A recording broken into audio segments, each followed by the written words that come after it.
Hello, fellow human light beings. This is Mahadeva, the Thunder Wizard. Hope you're all doing well today. For me, this is Sunday, the 22nd of October. If you're watching this live, it might be the evening of Saturday, the 21st. Wherever you are, and whether you're watching this live or recorded, I welcome you. So this is the solar flash update for October 22nd, and I'm going to continue to share with you some understandings about the nature of the universe, the nature of your body, the nature of your connection to all things. Because as we go further in this solar flash ascension event that we are currently in, we will need to understand the different realms, the different lokas, the different dimensions, and how these are reflected in our body and our energy.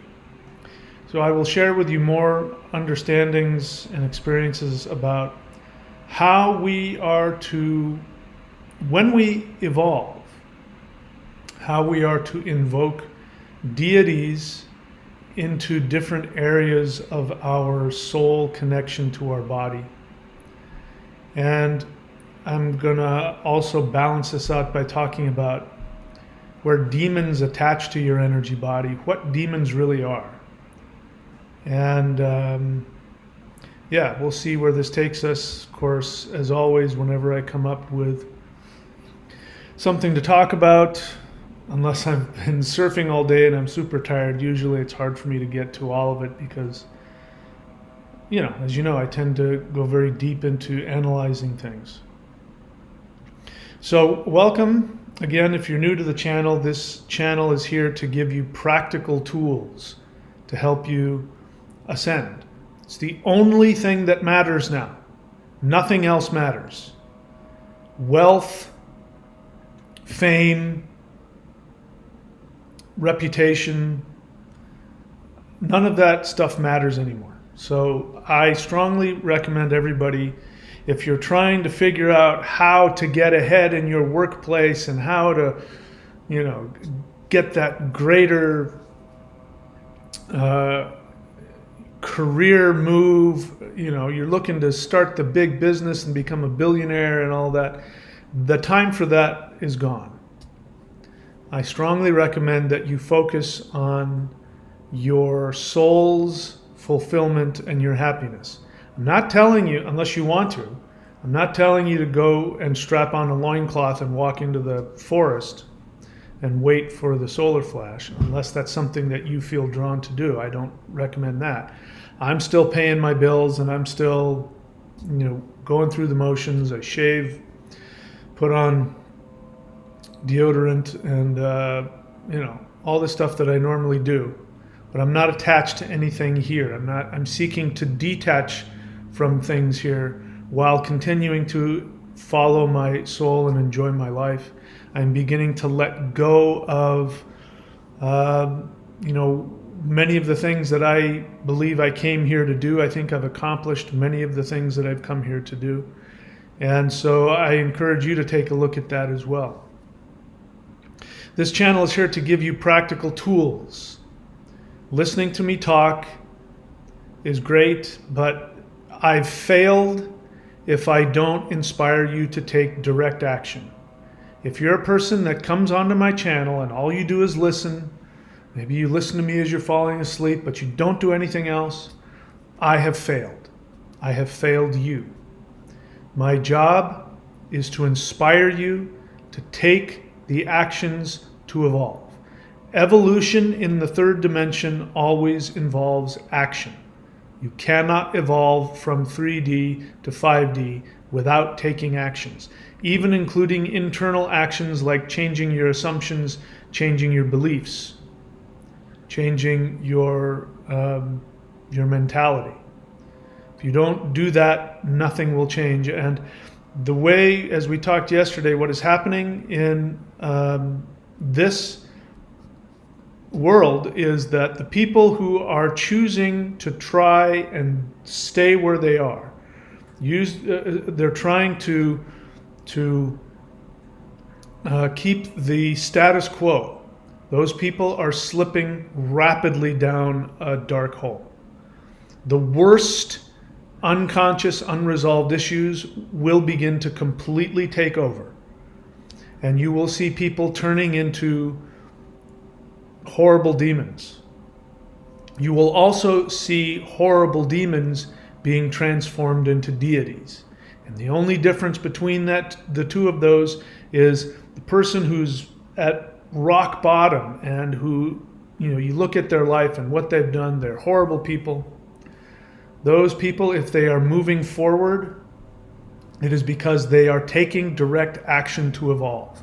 So it doesn't matter how far down you are, as long as you're going in the right direction, you will evolve. And it doesn't matter how evolved you are. If you are trying to stay in the same spot and you're trying to avoid taking action, you will slip rapidly downward into perhaps the realm of the demons, because that's what's coming for this world.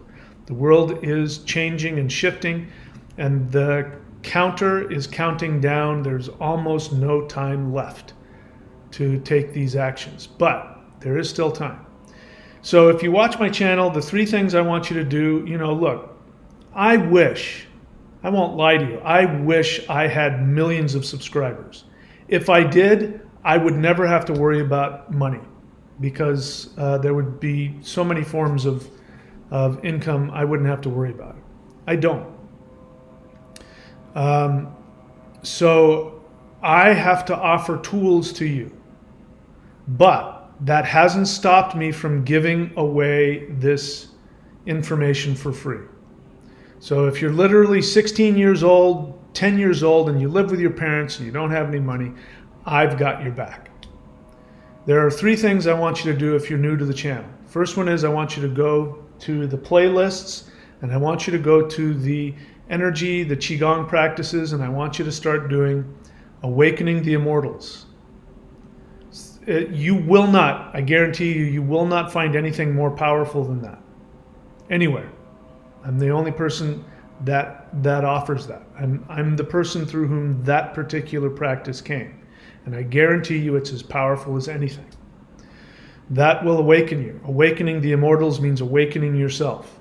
This was channeled, I haven't told it really anybody where this came from, but it was channeled directly through me. I physically channeled the movements. I videotaped it and gave it to you. So do that. Do the Awakening the Immortals every day. Second thing I want you to do is I want you to go to the playlist, and I want you to start doing the free guided interdimensional meditations. This is the realm. This is the realm of the higher dimensional ancestors through whom this practice has come. The third thing that I want you to do is to go onto the channel and go to the 12 steps to 5D. Not only watch those videos, but do it. If you're doing those 3 things every day consistently, I guarantee you, you will shift. I can't guarantee you the exact kind of experience you will have. It might be pleasant, it might be challenging, it might be both. But you will have a shift. When you are ready and you know that you want to follow this thunder path, and you know that this energy is the energy that is here for you, if you've been called to it, I want you to go here to thunderwizard.com and subscribe to the Warrior 90-Day Lightning Qigong. You will simply follow the instructions. It's very easy. It's just simply press play and physically do the movements that I do. You will have access to all of the other hundreds of videos that are only available to subscribers, and I get to keep my lights on. This is how I stay alive. I'm not rich. I don't make money off of my books, really. I mean, I get almost nothing, a couple $100 a month, but you can go buy those as well. And if you want to see all of the teachings that I have given over the years, you can go here to courses.thunderwizard.com and see all of those teachings. And then if you want every single one of those teachings and you want them, you want to save thousands of dollars, go here to 923.thunderwizard.com. Most powerful stuff anywhere on the planet. I don't think there's anything more powerful than the stuff that I'm sharing with you, and I am doing everything in my power to get it into people's hands. So, let's get back to this solar flash update. So, the solar flash is hitting us now. I don't know when it's going to stop, and I don't know exactly what that's going to be. It seems to be, the evidence seems to be mounting that it's going to increase to a level where there will be a singular event, sudden event, most likely something astronomical that we will be able to see on planet Earth, that everybody on planet Earth will be able to look up in the sky and see it. And it will very likely be something that will be a portal to, if you want to call it 5D, go right ahead. And everybody will be given an opportunity to go through that portal. But you will not be able to go through that portal if your frequency hasn't shifted up. And if your frequency hasn't shifted up because you're one of those people that has chosen to stay in one spot, which in reality is choosing to go down, choosing to go backwards. You know, a good word is called backsliding.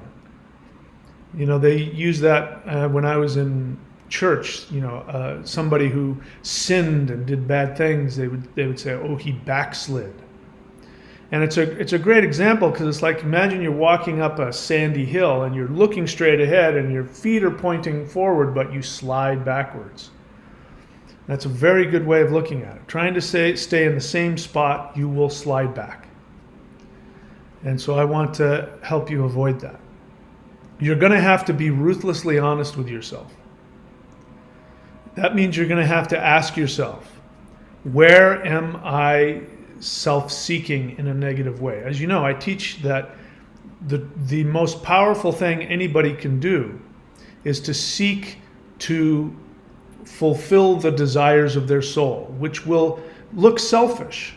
You know, my entire life is based on living where I'm living. I'm living in this beautiful forest, semi-tropical rainforest, on the beaches here in Australia, and empty beaches, beautiful. I mean, I picked the perfect place for me to live so that I can spend all of my spare time swimming in the ocean, surfing, walking along the beach, you know, looking at the parrots and feeding the magpies and just living my dream. That is the entire focus of my life. Now, I do have to pay bills. So my second love, the second most important thing to me, is my spiritual practice. So I've turned that into my career. So that is being selfish in a good way. But you have to ask yourself if you're being selfish in a negative way. That is, selfish in a negative way is when you are getting something from somebody else. Theft is the obvious one. You steal from somebody. You knowingly steal their money or their car. But it's no different in terms of your motivation. There's no difference from stealing from somebody than there is from being a people pleaser. You're still stealing. People pleasers are people who believe that their worth comes from fixing others and making other people happy. And the way they present themselves is, I am here to help you and to give to you. I am helping you unconditionally. And I'm without any personal desire, I am here to help you. When in reality, they're wanting to take. They want love, they want connection, they want something. And so you got to be careful of these people. Got to be careful of anybody who comes to you, especially somebody who comes to you saying, I don't really want to be here. I'm here for you. God sent me here to help you. It's not for me. But if you don't let me come and do this for you, you are going to be harming yourself or harming God or harming anybody who talks like that. You should stay away from them, because they may not realize it, but what they want to do is they're not honest with themselves. They're not saying, it'd be one thing if somebody comes to you and says, I feel a real strong connection with you and I'd like to be a part of your life. That's an honest thing to say. A dishonest thing to say is, I was meditating and I realized that God has called me to help you. I don't need it for myself, but you need it, and you're hurting God if you don't let me. That's the only difference. One person is honest and says, I want to connect with you. I like your energy. And the other one says, I'm here for you and you have to do what I'm telling you to do. The only difference is one person is honest with themselves and the other person is not honest with themselves. This is what happens with cult leaders who almost always you hear of cult leaders getting into sexual, there's sexual misconduct. At the very least, there's sexual misconduct, and in some cases, there's outright sexual abuse. And the only reason that happens is because both parties are not honest. Now, some of the victims, especially if they're young, they don't have the awareness to know that they're being taken advantage of. But it happens all the time. I get this kind of stuff all the time.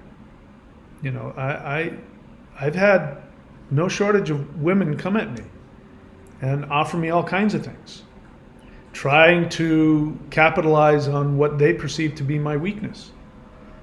Being middle-aged, 20-year-old girl, 30-year-old girl comes at me and,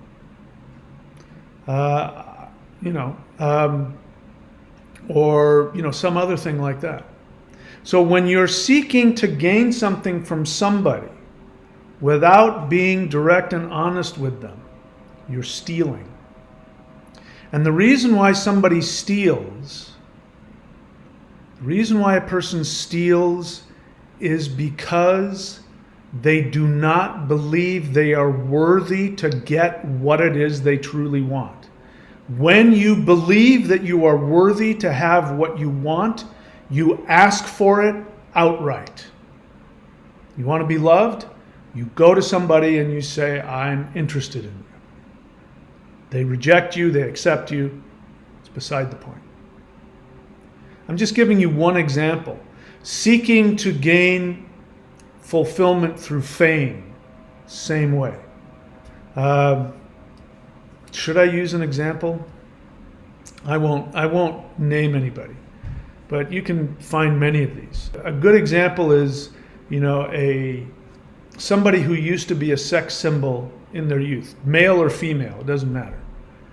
A celebrity who was known for their sexuality, their attractiveness.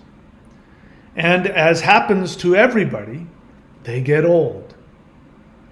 And then you see them doing all kinds of crazy things, getting all kinds of, facelifts and cheek implants and fake boobs, and and they end up looking like, just frightening monsters.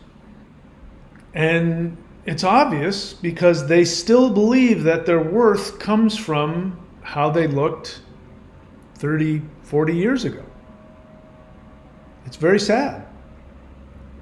But if you believe that you have value in and of yourself, then your expression of that value, you allow it to change. You allow yourself to mature. You allow yourself to have something, you allow yourself to have experience, wisdom. You realize that your value comes from the fact that you exist, not from what you physically or externally offer. Whether that's, an aging guy with a lot of money who can only get people around him because of his wealth or his fame, You know what I mean? It's the same thing. And we're running into a time where people must be completely honest with what you are doing, why you are doing it. And it doesn't matter if yesterday you were a horrible, evil person. If today you woke up and you said, I want to be authentic. I want to take actions that reflect the value I have for myself. If you do that, you are now on the path towards ascension. And every action that you take based on lying to yourself, which is based on, I don't have value in and of myself. And when people don't believe they have value in and of themselves, they seek for ways to control and dominate others. They use guilt, manipulation. This is what narcissists do. Narcissists look for what they think are your Achilles heel. And they oftentimes will come to you again, pretend or claiming to be talking from some spiritual power and that they're only here to help. And what they're really not saying is, if they were honest, they would say, I really want you in my life, I just don't feel worthy of it. And you'll find if you're honest with people and direct, you'll get much more out of this world. Anyway, I got very, very distracted, but let's talk about invoking deities into your soul. So what has happened for me lately, as you've shared, I shared with you in the past couple of videos some very powerful experiences that I've had, which in hindsight, I now realize I'm experiencing what I've been reading about for decades. And as I shared with you in past couple of videos, the Maoshan, which by the way, the energy practices that I teach here, the 90-day challenge and here at 923, are Maoshan practices. And I can tell you that at least some of the higher dimensional beings that are working through me are in fact the same beings who channeled practices to the most powerful Taoists in the world, known as the Maoshan. And many people who have been studying with me, I got a message from somebody yesterday who has been getting downloads on the practices that I teach and expanding in ways that I never even imagined. And that's how you know you're directly connected to a tradition. That when you come into a tradition, usually there's some formal thing where the teacher does some kind of Shaktipat where, he puts his energy into you. And that connects you to the energy that he's connected to, which will be whatever, family of higher dimensional beings are working through them. So when you work with this Thunder Wizard path, even if you're doing the Hul breath or the Huar breath or, the Awakening the Immortals or whatever, you are tapping directly into the family of beings that have guided me throughout my life and have taught me and that work through me. But it doesn't mean that I am the be all and end all. If you have access to that and those beings see in you something that they can further empower and expand the knowledge for you, they will teach you directly. And I don't take any umbrage at that. However, it is important that you have respect for the vehicle through whom you were introduced to whatever you do. And I say that because it is true. People do disrespect their teachers a lot more now than they used to. But it's important that you have respect for the vehicle. You don't have to worship the person or anything like that. You don't even have to like the person. But you do have to respect the vehicle through which your teachings have come. And that respect is what opens you up to receive from them as well. So I shared with you an experience where in my meditations, the interdimensional meditation, I'm going to my 5D world that I create. And there, over time, 3 entities have shown up and been working with me as I'm, when I'm over there, I learn, I invite other entities to come and teach me and to work with me, and other beings come to be taught, and so I teach as well as I am taught.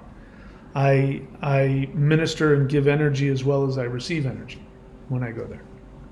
So over time, these 3 different beings showed up, and I shared about that. One was a very powerful, protective being, which I took, who asked to be my student over there, and I said yes.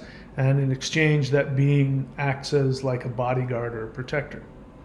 Another feminine entity showed up and wanted to be connected to my heart and connect in ways which allowed me to have compassion for all the people that I work with over there.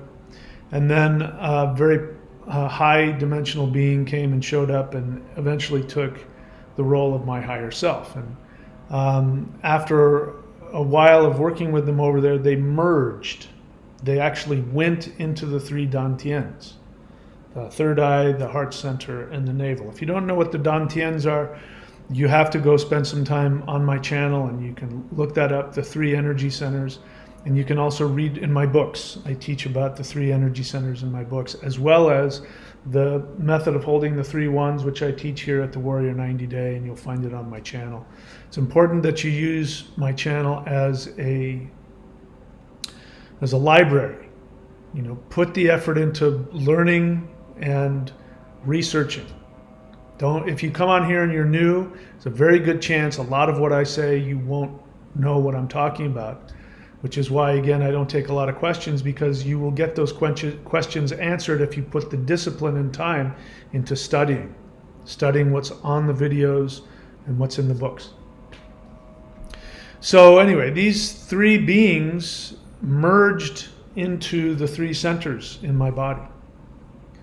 And now they're with me all the time. And I have shifted considerably. I haven't lost my mind. I don't have voices in my head. Nothing like that's going on. I haven't lost my identity. I'm not really sure how and why all this works. This was a new experience for me. I had never knowingly been taught that is something that could happen. Until I went back and I remembered the ancient Taoist text called The Method of Holding the 3 Wands. The practice that I teach here is a modified version of that, which works just as well, but it's a lot less complicated. And I found that was the main focus of their meditations, was to, especially in the brain, there are different centers in the brain, and they meditated to bring deities to come and live in the different parts of their brain, including the pineal, the pituitary. And these deities, now I'm realizing, become conduits for them to travel to and experience and learn from and be empowered by other worlds. And this universe now, since my work and interaction with higher dimensional, what we would call extraterrestrials, what I've come to find out is that this universe is absolutely filled to the brim with far more conscious beings than you could even begin to imagine. So if we take something like the ancient Vedic understanding, which has taught about the different lokas, which we would call dimensions, talking about all the different kinds of entities, that there are rakshasas, which are demons, and then there are devas, which we would call gods, and then there are asuras, which are we would call powers. It's been translated as demon, but that's not what asuras are. We would, in my tradition, there's the asuras, the Aesir and the Vanir. So the asura is really a Vanir. It's a power within the three dimensions. Now my thing has frozen. Okay, it's not frozen anymore. But there are also things like apsaras, and there are shaktis, and there are all these different kinds of beings. Of course, there's ghosts, and but there's all different kinds of beings that come from different lokas, different dimensions, and they've listed a lot. But if you were to look at the Vedic religion and say this is everything that there is in the universe, you'd be dead wrong. I'm willing to bet that what is written down may be less than 5% of what is really out there. All the different beings and lokas and all that kind of stuff. And to have this understanding that we as humans are not a singular entity. We think we're just one entity, but we're not. We are even in the human body, we are, our soul, our cells. Each cell has its own consciousness. Each atom in our physical body has its own consciousness. And so we are a collection of conscious beings. I don't want you to get overwhelmed by that, because you don't need to. You don't need to worry about it if you don't want. But what I'm finding is that when you, myself included, when you do the work, especially if you're doing spiritual work, if you're doing energy work, but it could be mantra, meditation, everybody's got a different thing. Some people go out in the world and they do good deeds for others. That's a lot different than being a people pleaser, by the way. And by the way, if you want to do one thing which will guarantee you to shift and become more aware of your selfishness, you can make a spiritual discipline out of every single day. Do something for another person that will make them happy, that that there's something that they want for themselves that will make them happy, but they can never know that you did it. That's if they find out that you were the one that did that thing for them, then you lose all of the positive karma that goes with it. So you have to make that. If you make that a practice, you do that every day. Do something wonderful for somebody, and that they will appreciate it, and never let them know that it was you. You will find out your selfishness very quickly. You'll find out the darkness within you. Bear in mind, what is selfishness? Selfishness is the belief that you are not worthy to receive good things from the universe. That's all that selfishness is, the negative selfishness.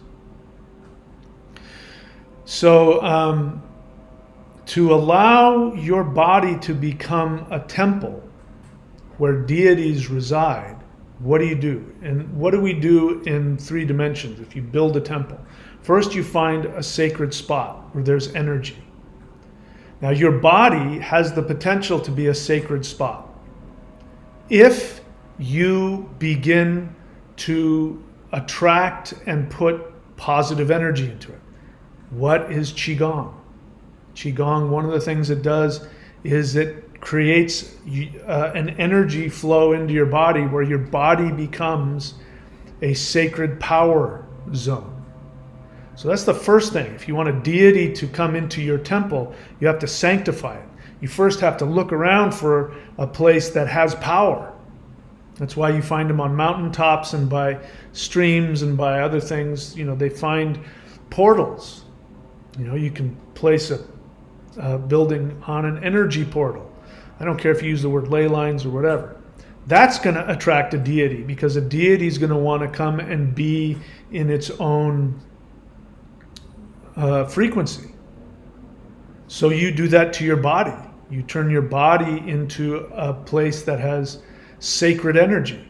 So obviously, you don't put your body in places that have negative energy. You don't put negative stuff into your body. This is why I don't recommend people do hallucinogens or, any kind of chemicals, recreation, alcohol especially. Alcohol is really horrible for the human body. This isn't, a moral thing. I don't give a crap if you want to go get drunk and have a good time. I could care less. I don't want to be around you when you do it, but go right ahead and do it if that's what you want to do. But alcohol is what alcohol does is it stimulates the liver, and it stimulates the liver in a negative way, and it creates aggression. Have you ever noticed that when you're around somebody who's drunk, even when they're smiling and laughing, first off, the energy is incredibly aggressive. People laugh and scream. They have zero awareness of anybody else around them. They're loud, obnoxious. But even if they come over to you and they say, you're my best friend, they won't just say it. They will get right in your face and they will, now listen to me. You're my best friend. And it's aggressive. It lacks respect. They don't respect your boundaries. And this is what happens to the liver. When the liver becomes inflamed, it becomes aggressive. And in fact, the liver can create an entity. And this is what happens, by the way, for those of you who are doing the 12 steps to 5D. Step 4 will clean out the negative energy in your liver. When you hold a resentment, that same energy goes into your liver and starts to inflame it. And the energy, the spiritual energy of your liver starts to expand around you. And wherever you go, people get a weird vibe. They don't like being around you. They don't know why. They don't want to be, because there's this, it's a protective energy that says, stay away from me. And it also traps you in time. Remember what I said about people who try to stay still are going to backslide. They're going to backslide downhill into something horrible. Alcohol freezes you in time. And I remember hearing this. Somebody said this, and I've never forgot it. That, what is it that, if you want to go look at the body of some strange animal, it will be inside a jar of alcohol, of isopropyl or whatever kind of alcohol. You'll put worms in it. You'll put little, and any physical created body, if you want to freeze it in time, you put it in alcohol. So alcohol preserves everything that's dead, and it kills everything that's alive. If you want to kill germs, you put alcohol. Alcohol will kill germs. And so when you drink, your liver gets inflamed, and you get stuck in time. If you've noticed, people who are angry, who have resentments, who can't forgive, one of the things they do to make themselves feel better is they drink. And what they don't realize they're doing is they're trying to preserve the dead body of whoever they're angry at. And it kills you. This is why step 4 is so important. Step 4 through 7 in the 12 steps to 5D is so important. Because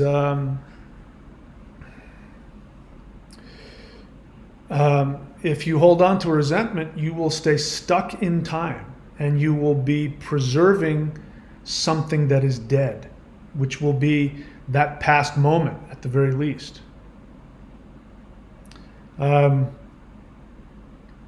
So anyway, I got off on a tangent there.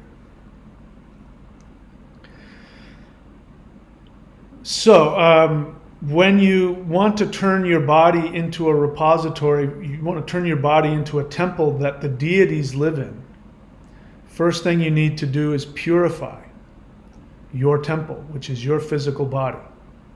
So that's why I don't recommend any chemicals that don't serve you, including hallucinogens. The only time that I would recommend somebody do something, like mushrooms or ayahuasca, which I'm not recommending, but even traditionally, you did that once, maybe twice in a lifetime.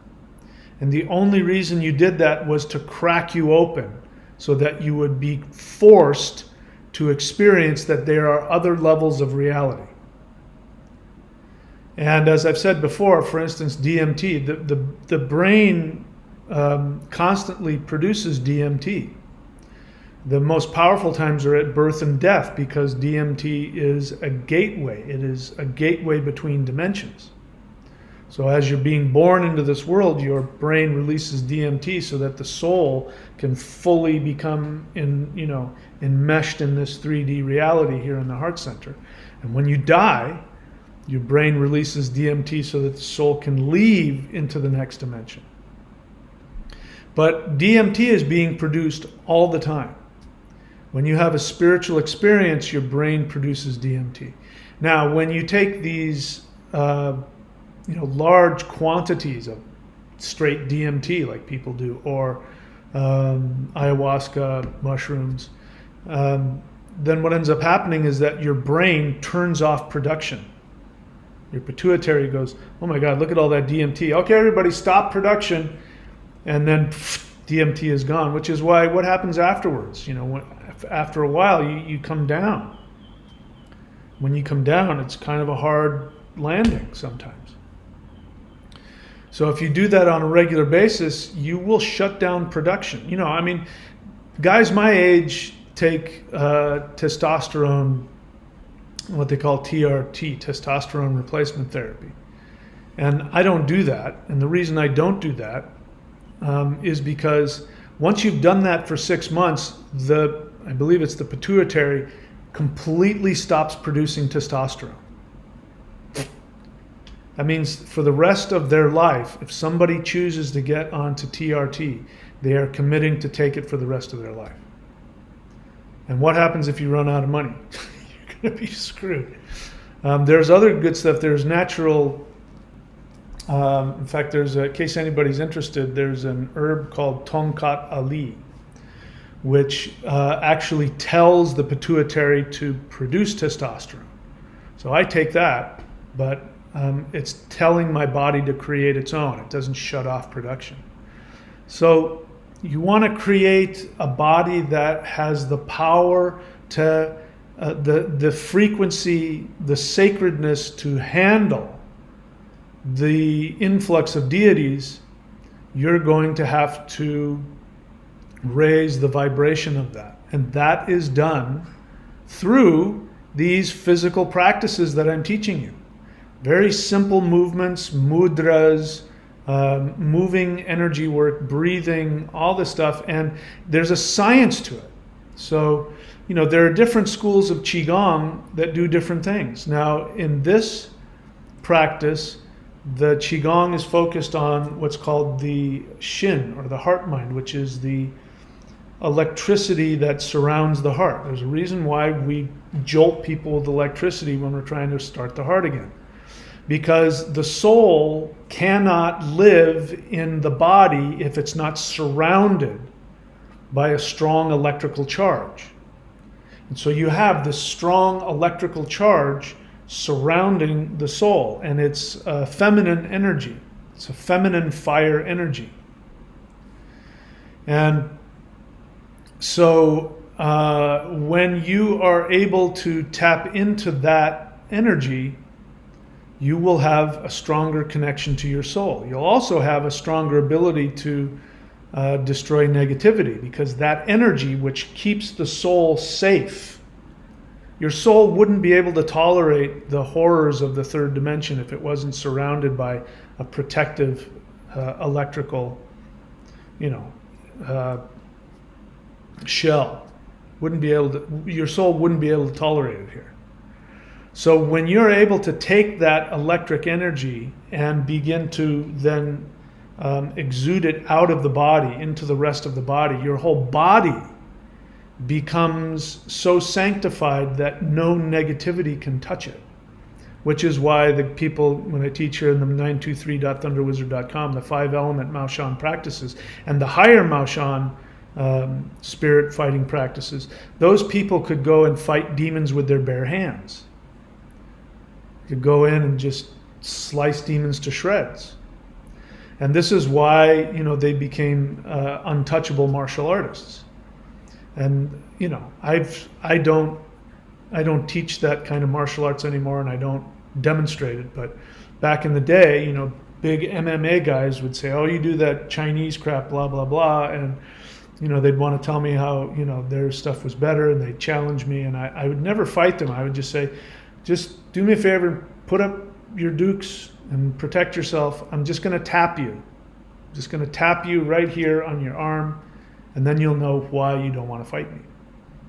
And I remember one guy, 6 foot something, 200 and something pounds, yoked, and I did that. I just simply tapped him, as he had his defensive arm. I just simply tapped him on the arm, and his arm went numb, his face went pale, his lips started to quiver. He's a big, tough guy. He can take punches to the face and the stomach all day. His lips started to quiver, and his eyes filled with tears. And he said, "No fair. You hit a nerve plexus." And I said, "You don't know what fighting is." And this is also why I took a vow of nonviolence. Not only did I take a vow, but my guides told me, if you use this, we'll take this power away from you. If you ever harm anybody, we'll take this power away. Because the higher lesson of that, which I want people who follow me to learn, the higher lesson of that Shin electric energy is to be able to create safe energy places for people to exist. And, in my 5D world, I am going to use all of my powers and my energies over there to create a safe, energetic home so that people can live out their deepest desires, that they can find out who they truly are and live that truth and not have anybody devalue them. And we live in a world that is being devalued. The whole point of this world, which is why all of the wars are happening, which is what all the banks do, what governments are doing, schools, hospitals, it's happening everywhere. The whole point of this world is to devalue you, to make you feel as though you don't deserve to exist in and of yourself. So you start by creating a sacred place within your body, and that is easily done through energy work, which is what I teach here. And the next thing that has to happen is, as you're doing the energy practices and you're doing the meditations, you confront all of the darkness within you, which will be those aspects of yourself, like in the examples I gave. A seemingly innocent one is, somebody who's trying to gain their value by, when they're 50 and 60 years old, trying to look like they're 20, trying to look like a sex object. It's not going to work. They are actively devaluing themselves by saying, I have no value if I don't look like I did when I was 20. If I'm not a sexy person, if I'm not dynamic, if I'm not, it would be as if Arnold Schwarzenegger now, he's in his 70s, but imagine if he tried to look like he did when he was 30 years old. If he felt that his value came from that, we would feel very sorry for him. So when these energies increase, you will become aware of how you devalue yourself in order to be loved and accepted. And then you will see how you harm people by devaluing yourself. I gave a really extreme example earlier on of,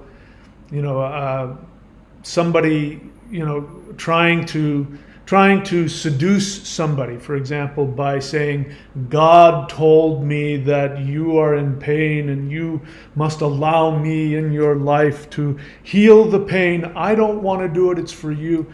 That is a very devaluing thing to do, because what you're saying to the other person, number one, is you're saying to them, oh, look at how screwed up you are. If you are hurting everybody by how screwed up you are, I'm going to take control and do it for you. And it's a very devaluing, very abusive thing to do. And it's what narcissists do. They think they found your Achilles tendon and they use it against you, but they pretend that they're doing something for you. What they're really trying to do is they want you to be dependent on them, and your dependence will be based on your perception that something's wrong with you or that you're missing something. By the way, how narcissists work, narcissistic relationships, how they work.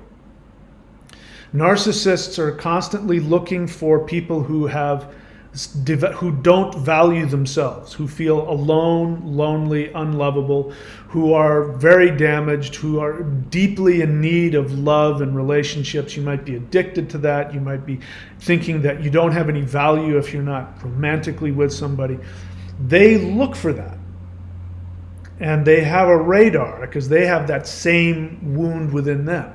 And when they see that in you, they will then try to exploit it. And the way they try to exploit it is they think to themselves, what does this person want more than anything? And then they either give it to them or they pretend to give it to them. You've seen, there's lots of movies and stuff that have this where the person will stalk the other person and try to find out all the things that they like, what they like to eat, the books that they read, kind of animals they like, all that kind of stuff. And then they'll show up and magically they'll both have the same thing. Oh my God, I like that too. And that is a strategy to make the other person feel, they're mirroring the other person so that the other person feels seen and understood. And then they will love bomb. So they will pour love on the person, give them gifts. And once that person feels as though they cannot survive without the narcissist, who is the seducer, when they start to feel that they've found the one person that's going to fix all of their ailments and their illnesses and their pain and their loneliness, once that happens, the narcissist becomes aware of that and says, now I've got them. And then, in order to keep that person there, because what they want is they want to keep you there, what the person will do then is they will begin to devalue you. And it will start with something as little as, God told me, if you don't do this, you're hurting God every time you do this. And I'm going to help you with that. And that will then continue to devolve into yelling, screaming, and then at the end, it's physical, and then they will begin rejecting you. Once that they have you, they will then begin rejecting you in horrible ways so that you will feel like you're dying because your entire fulfillment was, you believe, was clicked on when they met you and saw you and met your needs, and you will believe that nothing and nobody will ever be able to give that to you. Then they have you. Devaluation. So if you want to avoid being devalued by others, the way you do that is you value yourself. You value your spirit.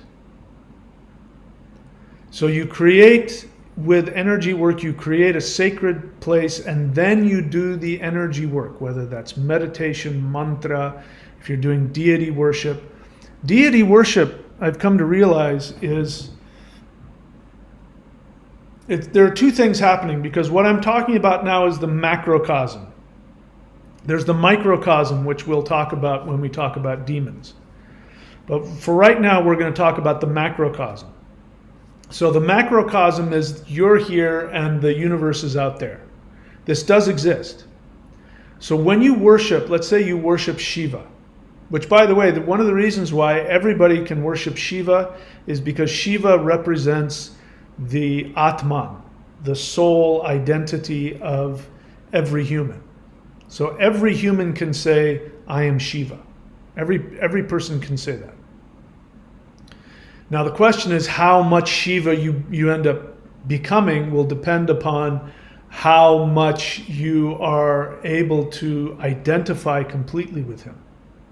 So when you worship Shiva as outside of you and you chant Om Namah Shivaya, for example, Om Namah Shivaya, or Shivoham, I am Shiva. If you chant that mantra and you do rituals to Shiva, then that external aspect of Shiva becomes aware of your existence. And by worshiping him, you start to change your frequency so it becomes more and more and more aligned with his frequency, which creates a portal for him to want to come and live in you. This is what happens when people have, a Shiva lingam, for example. The reason why people worship Shiva lingams is because they're actually seeking to have Shiva's energy come and live in that statue. But that's an externalization also. You can do it yourself. You turn your body into a sacred temple where Shiva would want to live. Now that's on the external.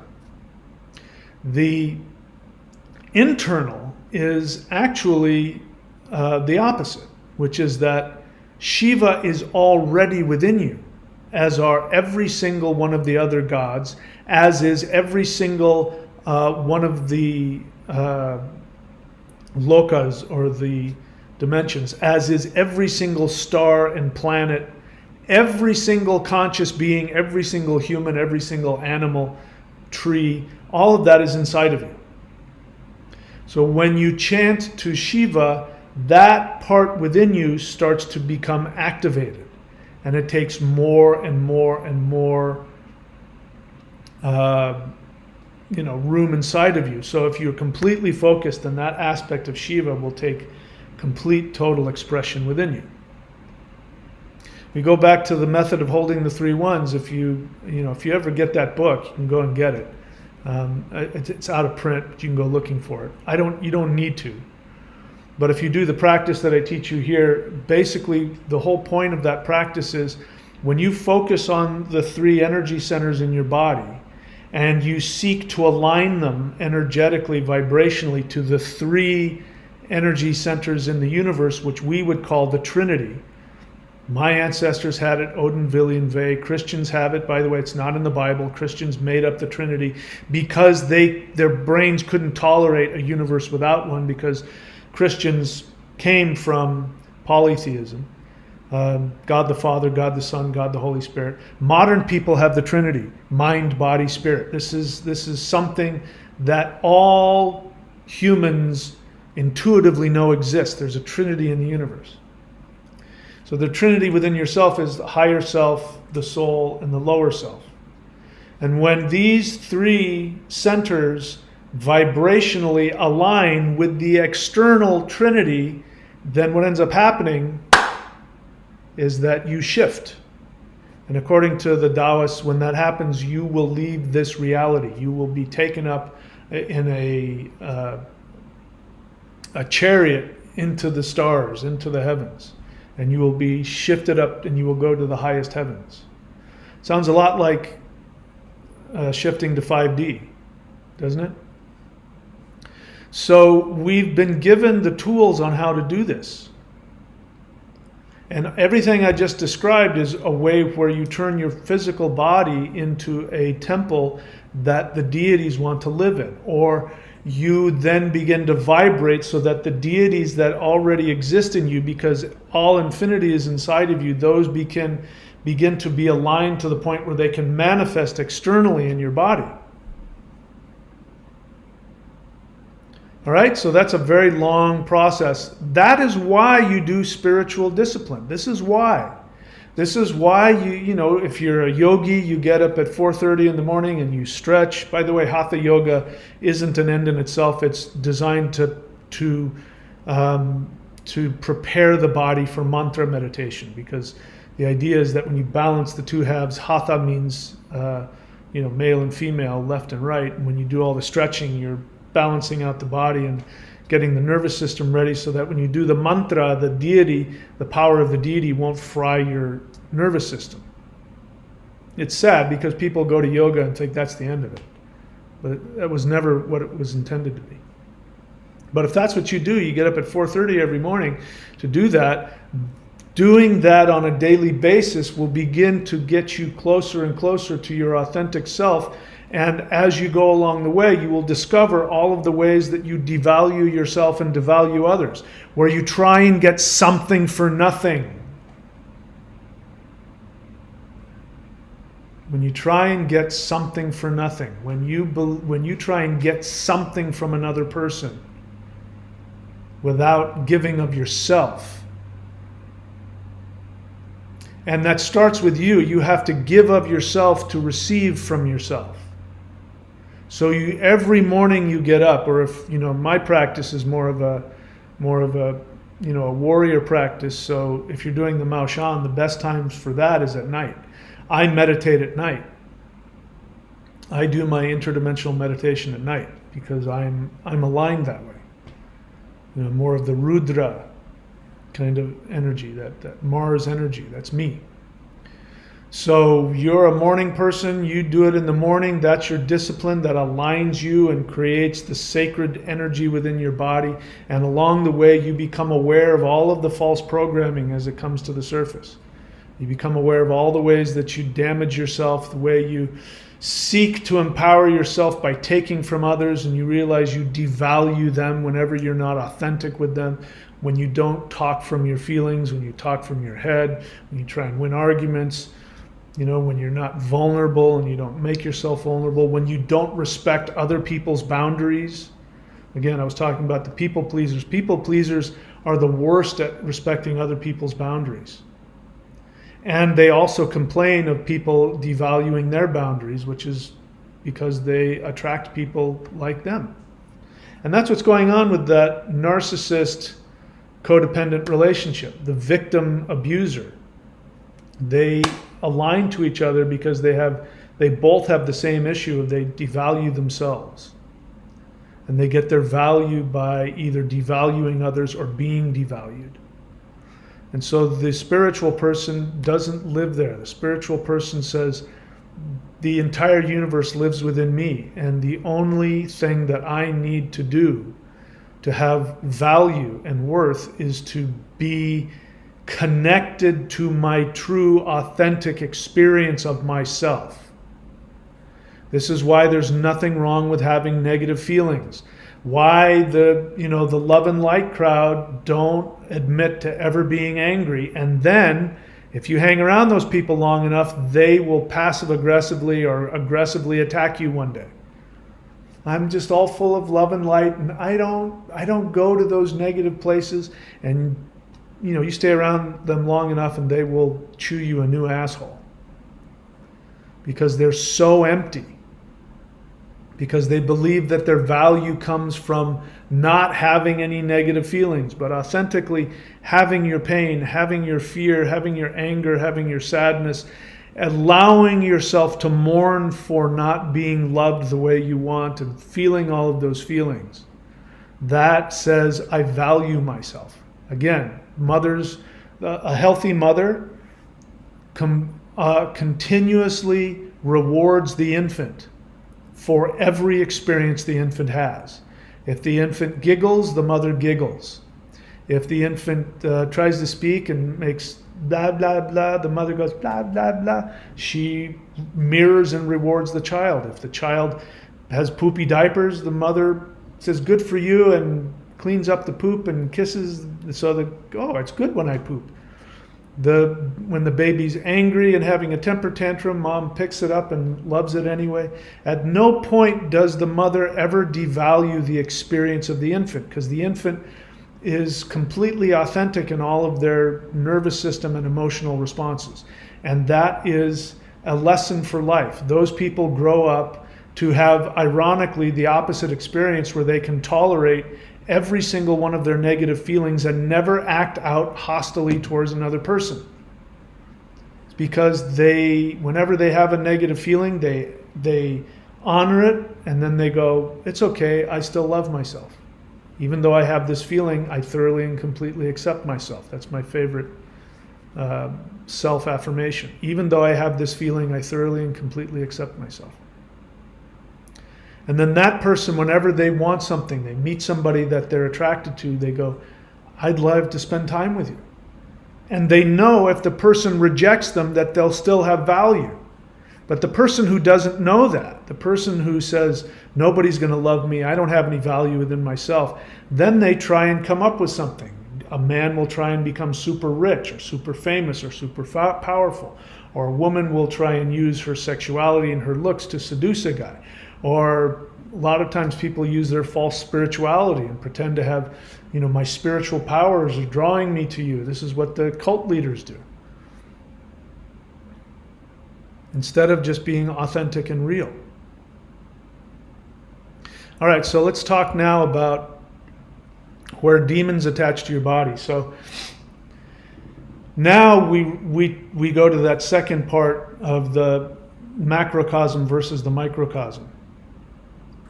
To understand demons, you must understand this truth, that everything is you.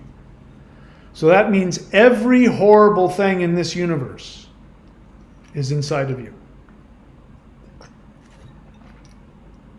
That means every single demon, every single ghost, every single narcissist, every single hurtful, destructive thing, all darkness exists within you. And we have a place for this. The original purpose of the unconscious mind was where that stuff was to be stored. If we are spiritual, we will be able to tolerate that darkness within us. And without denying it, we will be able to act on the light. That's what I mean when I tell you that your feelings and your impulses do not determine your actions. Which is, again, the majority of the questions I get. People ask me, how can I get over my fear, for example? And I always say the same thing. I said, when did I ever tell you were supposed to get over your fear? What you're supposed to do is, in the midst of your fear, take the constructive, positive action towards your soul. So to say, how do I get rid of my fear, is denying that you have everything inside of you, which includes fear. So you have to accept that. Having said that, let me tell you first some things that your experience will lie to you about. People, and bear in mind, I used to be an exorcist. I've looked demons in the face, literally. I've literally looked into the face of people and have, in one case, a demon came to the forefront, completely transformed the guy's face. I mean, if you were there, you would have seen it. I was not looking at a human being anymore. So I know that these beings exist. Ghosts exist. But let me tell you something about ghosts and demons. Your external experience will tell you, for instance, that a ghost is the trapped soul of somebody that's trapped on earth. And that is not true. A ghost is the unconscious projection of a human being that has passed.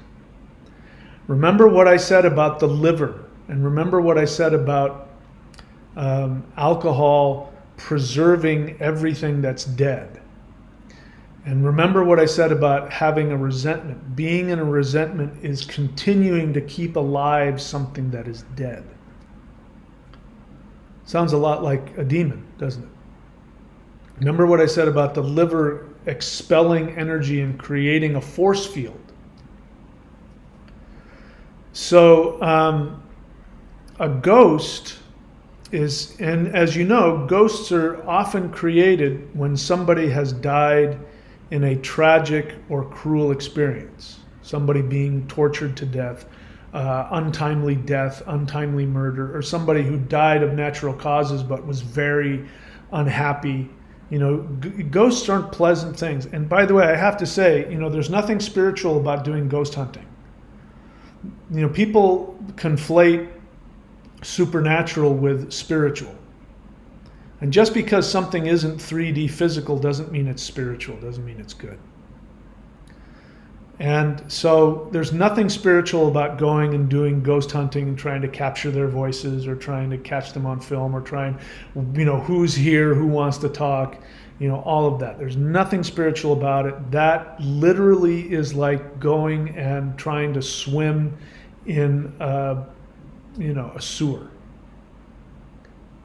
Because ghosts are the unconscious projection of the unfulfilled devaluation of a human being that has passed. So their soul has moved on. If there's a ghost that's been around for 300 or 400 years, the soul that ghost used to be attached to might have moved on and had 3 or 4 lives since then. In fact, you might be going somewhere and looking at the ghost of your, 3 generations past incarnation of yourself. The unconscious mind is where we create a false identity. And the whole point of awakening to your true essence is awakening to realize that the identity that you've built in order to interact here in this 3D virtual reality, that it's just that. It's a character that's a made-up character. Just like if you go and play World of Warcraft. I've never played it, but I assume that's how it's done. You go and I'm going to be the shaman. Oh, I'm going to be the dwarf. I'm going to be the paladin. You create a character, and the character has rules, and the character responds a certain way, and the character has certain values. You create this character. And as you go through life, if you identify with that character, meaning you devalue yourself, and, for instance, I remember watching one ghost hunting thing where some guy was in some, ghost town in the Old West, and he was talking to some ghost of some prospector, and the ghost was asking, where's the gold, where's the gold? And the person was trying to save the ghost by saying, there is no gold, you're dead, you should move on to the light. And of course the ghost reacted and got very angry because it's not a person. The moment that ghost lets go and goes to the light, it will literally disappear. It will be a deletion of an AI program. And they're just like AI, people are worried about AI. AI can do stuff. Don't get me wrong. You could program AI to go do horrible things with weapons and things like that. And AI can mimic a human being. It can pretend to have consciousness, but there's no soul there. It's just mimicking. It's just a program living out, a fake character. There's nothing there. There's nobody home. And a ghost, there's nobody home. There's no soul there. There's feelings and emotions. Now you see, when I tell you, if you say, how do I get over my fear? And I say, you're not supposed to get over your fear. You're supposed to act contrary to the fear. Because the fear isn't a conscious part of you. It is an energetic reaction. It's part of your nervous system, your 3D nervous system that feeds you information about your environment. Fear is supposed to tell you, look out, there's a car coming. Look, there's a bear. Anger is supposed to tell you, be careful, somebody's violating your boundaries. Hunger is telling you you're hungry. Hunger isn't an emotion, but you get it. It would be like saying, how do I get over my hunger? Well, get up off your ass and go to the store and buy some food. Don't sit there and try and get over your hunger before you get up off your ass to go buy some food. Don't try and get over your fear before you take action towards your soul. So a ghost is somebody that died who was deeply, deeply invested in their own self-devaluation. The example of the prospector who's it's a ghost. If you gave him gold, he wouldn't be able to pick it up. His hand would go right through it. He would then hover around the gold. And then if you tried to take the gold, then the gold would be cursed, which just means that there's this AI emotional program surrounding it, desperately trying to pick the gold up and put it in his pocket. But he's not a person. He's not alive. He's not a physical being. And to worship gold, that your value will come from having all the gold, means you devalue yourself. It means that you don't believe that you have any value. So that was the mindset of that prospector when he died. He was obsessed with gold. He thought, once I get rich, then I'll be okay. Then I'll have value. Then my life will be worth something. And he died sadly, never knowing who he was. And that program, because it's a third dimensional creation, stayed in the third dimensional realm and has been walking around for hundreds of years looking for the gold. Where I lived as a kid, there was a lighthouse, and there was a ghost of some woman that got jilted at the altar or something like that. And if you went there, I didn't. I think I tried once or twice, but I didn't see it. But if you went there, you would see, at some point, a woman wearing a wedding dress walk off the cliff. And hundreds of people have seen this happen. She just walks and she can't hear anything. You try and talk to her, she just dead-eyed walks off the cliff and jumps off to her death. Because she's not there. There's nobody home. It's a AI program. And it's very negative. The energy is very negative. That's why when you're around ghosts, it's like being around filth. It's very damaging to your aura. So what is a demon?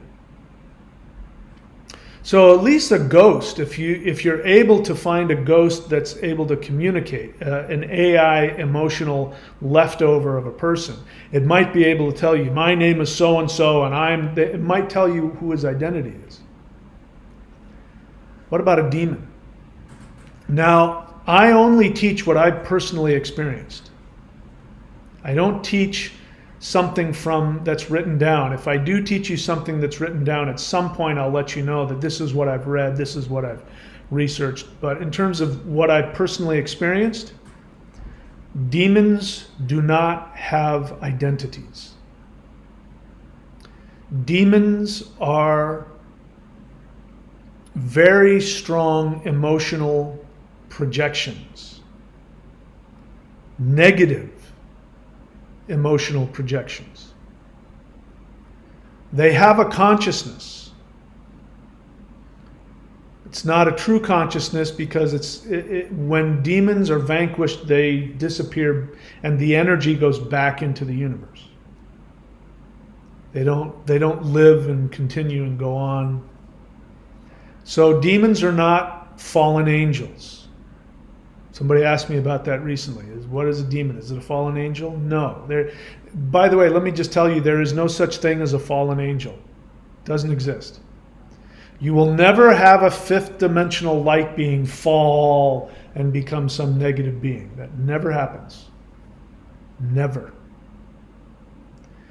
Demons are created. Now, I don't know if there's other ways that they are created, but I know this is the one that I know of. Because I've spoken to them, I have interacted with them when I used to do exorcisms. Now, if you go back into, I'll give you a couple examples. If you go and read what is the name of this scripture? It's a Vedic scripture for Chamundi. There's a very powerful mantra, the Navarna mantra for Chamundi. If you want to go look it up, go ahead. I wouldn't take that mantra without being given it by a qualified astrologer who knows if that mantra will be good for you or not. But Chamundi is a very powerful, ugra, terrifying aspect of the feminine god that destroys negativity. Now, there's a whole scripture that you read about, and in that scripture, the goddess of the universe, the mother goddess of the universe, she is walking through a forest, and the king of the demons I can't remember his name. I think it's lust for power, I think is what his name means. He sees her and he becomes enamored with her. And he sends, his name is the great ego. So if we say ego is a false identity, the false identity that's created in your navel, as opposed to Shiva, which is the Atman, the soul identity. So the great ego, the fake personality, goes to, if I'm remembering the story correctly, goes to her and sends one of his demon servants to go to her. And he says, great mother or beautiful goddess or whatever, the great ego has decided that he wants to marry you. Come with me so that you can marry the great ego. And she says, if he can defeat me in battle, I will have to marry him. And what we end up finding out that means is that in order for her to fall in love with you, you must be willing to die to your false ego, which would mean the complete, total destruction of that demon. That demon would stop existing. So of course he didn't do that. And he did everything. And this is where Kali comes from. Kali is like the fiercest aspect of that. And Kali is wearing, as you know, she's wearing severed heads. And she's wearing severed arms as a skirt. And blood is coming out of her mouth. And what's happening is that she is devouring the demons. And each one of the demons has names. And the names are things like lust, fear, self-degradation, insecurity, all of these kinds of things. It's not a person's name. They're names of the feelings that go along with self-devaluation. A demon is a very strong energy that is associated with self-devaluation, and it is created within a human being. So any demons that are running around the earth used to be inside of a person. It was a person who devolved into self-devaluation to such a degree that the emotions surrounding it actually took on a life of their own. And that person's long gone, but the demon still lives. And demons feed off of your energy, which means that your self-devaluation feeds off of your energy. Every single person with a physical illness can be traced back to, you think I'm going to say a demon, and I'm not. But every physical illness can be traced back to self-devaluing feelings. When you are pushing down your self-devaluation, that will turn into some kind of physical illness or psychological illness. And a demon is simply an energy associated with that. I'll give you another story that I heard from somebody a friend of mine a long time ago. And he told me a story of one day he felt incredibly suicidal. And he just went deeper and deeper and deeper into this dark, suicidal mindset. And he was sitting in the corner and he was getting so involved in wanting to kill himself, and then he felt an energy come in the room. And it was a dark, black, evil energy, and he immediately realized what had happened. He realized that he had shifted his vibration, I'm using my words now, but he shifted his frequency so far down that it attracted the same kind of energy. And as soon as he felt that energy, to his, I say to his great credit, he said, never mind, I feel much better now. I don't know what I was thinking. I'm very happy to be alive. And he started making himself happy just so he would shift the energy because he understood what he had done. So people talk about doing black magic, and some people even think that, and they still try and float me that there's some kind of value in this, summoning demons and, trading your energy with a demon in order to get, some kind of spiritual boon. And I mean, it's just All it is it's masturbation of self-devaluation. It's nonsense. To be possessed by a demon. If you go to my channel and you learn how to search within my channel and search for demon possession, you will see multiple videos, hours of videos telling you what it means. So I'll try and be as brief as possible here. But demon possession means that you have some unresolved pain within you. And I'm not minimizing it. You might have been physically, sexually, psychologically abused in horrific, unimaginable ways. This is usually where it starts. Usually if in the past, I don't do it anymore, but and I do that by choice. But when I used to do exorcisms, I almost knew there was a 75% chance the person had been sexually abused as a child. And don't make that, I'm not saying you have to be possessed if that happened to you. I'm just saying, usually that's one of the most likely factors behind it. But what's most important is that whatever it was that happened was so intolerable, and I'm not minimizing that.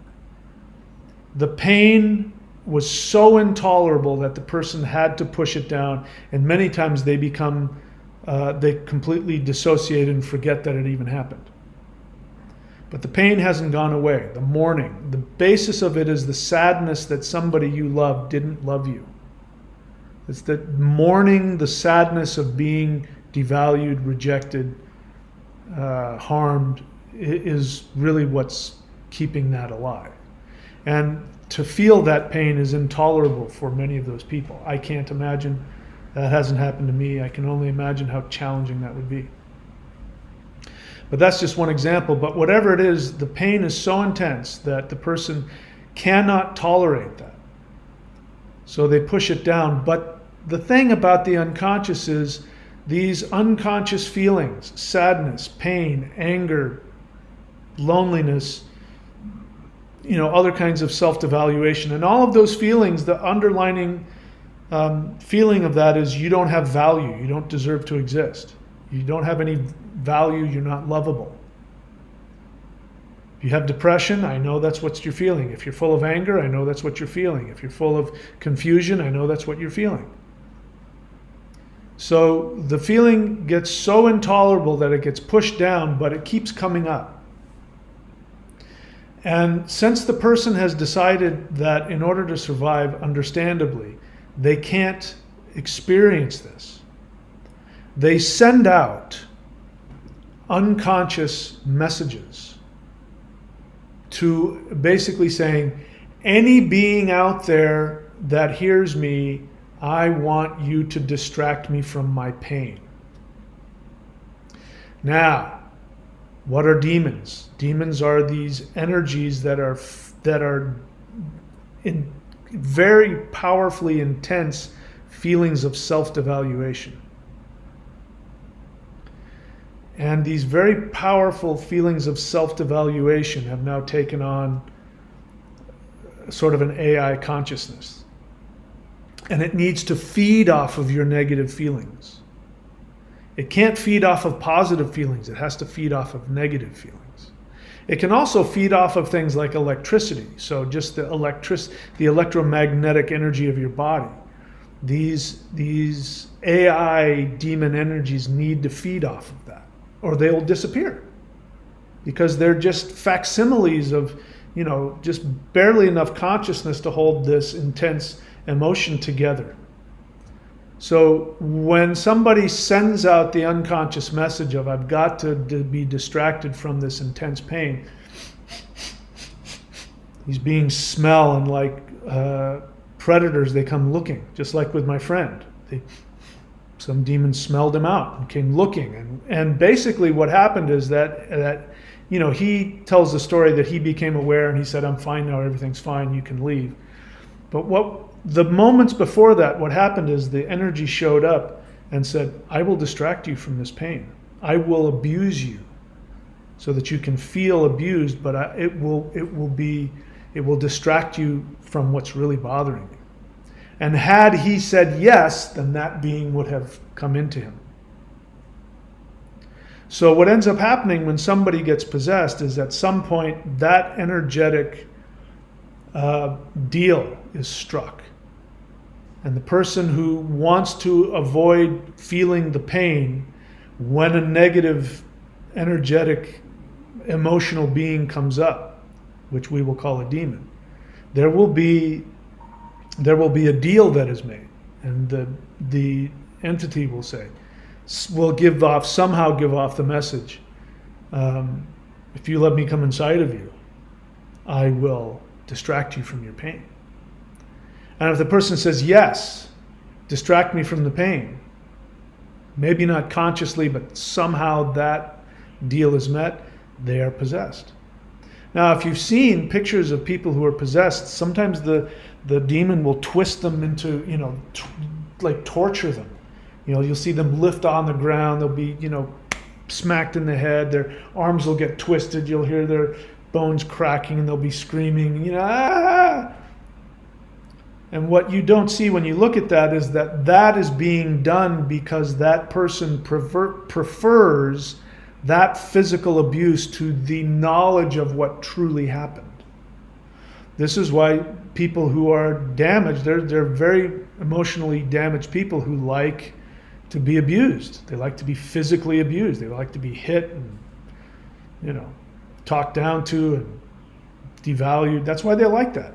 That's why people are into that stuff. It's a way of, on the one hand, replaying the devaluation that they had, but the physical sensation that they get distracts them from the emotional pain that is intolerable. So, where do demons attach to your energy body? They can attach literally to your physical energy body, but even if they're attached to a certain part of your body where the energy is, the source of it is coming from your lower self. And so the last thing that I want to say, which again is a whole video in and of itself, when you become conscious, and remember the Taoist guys who, there's the three energy centers, including the lower self, becomes aligned with the three energy centers of the universe, meaning their vibrations are a match, then that person ascends, physically ascends. Their body disappears and vibrates at a higher level, and they ascend to the highest heaven. In order for that to happen, as you can imagine, you can't be holding on to any unresolved issues in your lower self, because your navel center has to align with the navel center of the universe, that, the body, mind, and spirit. That would be mind. God the Father, God the Son, God the Holy Spirit. Your navel center is the Holy Spirit. Odin, Vili, and Ve. Ve means power. Vili means power. Willpower. That's the navel center. So if you want to ascend, if you're lucky enough to think yourself there, then my hair is off to you, because I can't do that. I have to have physical energy practices that then open up energy centers within me, and then I can use my astral body and my meditative mind to travel to other realms, to communicate with beings. And then that creates a frequency shift that shifts me up to a higher frequency. And in order for me to stay at that higher frequency, all of the garbage in my lower self comes to my awareness. All of the fear, all of the anger, the self-devaluation, the stuff that goes through my mind, I'll find myself, watching a movie, and I'll see either somebody I auditioned for or somebody I acted with, or I wish I had been in that role. And for a split second, I'll start to complain about how come I didn't become a big movie star. And I have to let go of that. I go, oh, that's not my value. Doesn't come from being famous and whatever, being rich, being, whatever it is anybody has. Those things will come to the surface and you will have to acknowledge them. You will have to acknowledge the selfishness and the self-devaluation that you are participating in, and then let it go. And again, the best way to do that, the most direct way to do that, is to do all three of these things that I'm teaching you how to do. And the steps 4 through 7 are extremely helpful. All right, so again, these subjects, all of these subjects are such a huge topic. I could spend weeks talking about it. But before we go any further, I encourage you to do the work, please. I've given you all the tools to do it. If you want to support me and support this channel, people ask, how do I donate? I don't want your donations. I want to give you tools. So if you want to pay for the advanced tools, keep my lights on, you will benefit from it. So go here to the thunderwizard.com and subscribe. Subscriptions are great because it's cheap for you and it's money that keeps allowing me to keep the lights on and keep doing these videos. This is how I do these videos. I don't make any money off of any of the YouTube advertisements. If I'm lucky, maybe a couple $100 a month, maybe. So it's your participation in these things that keeps me here. And I'm going to keep doing it as long as I can. Subscribe or don't subscribe won't stop me. But go here and subscribe to the Warrior 90-Day Challenge. You can unsubscribe whenever you want. Go here to 923.thunderwizard.com. And of course, the books are there. And that's it. Again, I still keep on, people still keep getting their feelings hurt. I keep warning you, and I try not to take any questions that I know are going to, make people upset, hurt their feelings. I try not to take any questions unless I know my kombucha passion fruit drink here. Unless I know that you're subscribed and I know that you're familiar with the work and I recognize you, but what else?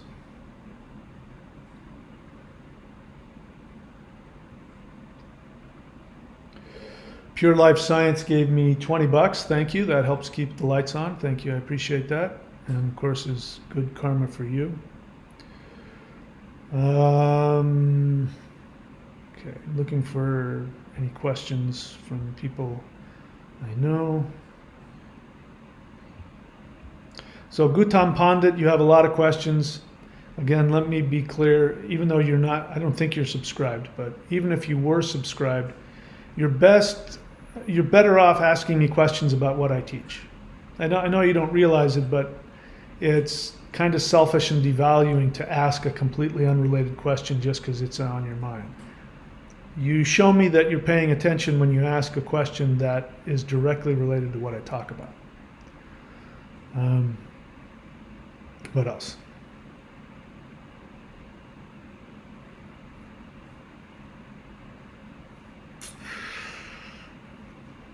Okay, I don't see anything here to respond to. So anyway, so I guess we're done. So this way I don't get to offend anybody. Nobody gets their feelings hurt. Okay, that's it, my friends. I got nothing else to say. I appreciate all of you being here, and I hope you feel the love that I have for each one of you. And again, if you want to give back to me, obviously, subscribing and doing all that stuff is good. And if you do the stuff that I share with you, of course. But the true way to give back to me is to do these practices and to empower yourself and evolve, to give yourself true happiness and joy. You can go, and if you get the book, The Shamanic Secret Commandment to a Perfect Life, and you practice that book and live that book, treat that book like a scripture, read it every day, and it's just a tiny little booklet. And if you learn how to live for your soul and face all of your challenges which are trying to devalue you away from your soul, If you make progress, you empower me. Every single conscious being in the universe thanks you whenever you heal and empower your soul. The higher beings, even up to the highest deity, whatever the most powerful deity is, those deities thank you because you empower them whenever you seek your own awakening of your soul. So if you love me, do that for yourself, and I will thank you. Until next time, I love you all very much, and if I don't get beamed up to the Starship Enterprise, and or if the flash doesn't come, I will see. Of course, if I do get beamed up to the Enterprise, I'm sure I'll see all of you there. But if we're still here in a couple days, I'll be back, and I'll see you then. Take good care of yourselves.